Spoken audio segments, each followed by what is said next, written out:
രാജ്യത്തെ രാജാവാണ്, കയ്യിൽ പൈസയില്ല, കയ്യിൽ പണമില്ല, മുന്തിരി വാങ്ങാൻ കഴിക്കാൻ വല്ലാത്ത ആഗ്രഹമാണ്. പക്ഷേ കയ്യിലൊരു 4 അണ പോലും ഉണ്ടായിരുന്നില്ല.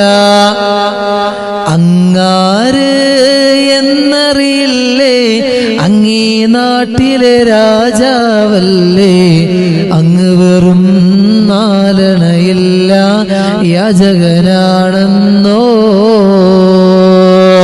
അങ്ങീ രാജ്യത്തെ രാജാവല്ലേ, എന്നിട്ട് പോലും ഒരു 4 അണ എടുക്കാൻ നിങ്ങളുടെ കയ്യിലില്ലേ എന്ന് ആ പെണ്ണ് ചോദിക്കുമ്പോ അദ്ദേഹം കൊടുത്ത മറുപടി എന്തെന്നറിയോ?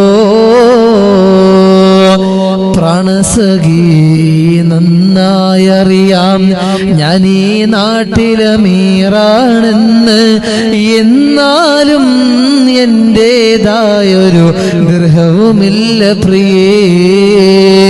എന്റെ സമ്പാദ്യങ്ങൾ മുഴുവൻ ഞാൻ വീന്നു കൊടുത്തവനാണ്, എന്റെ കയ്യിൽ ഒന്നുമില്ല, എന്റെ കയ്യിൽ ഒന്നുമില്ലെന്ന് മഹാനായ സയ്യിദുനാ ഉമർ ബിൻ അബ്ദുൽ അസീസ് റളിയല്ലാഹു തആല എന്ന് പറയാണ്.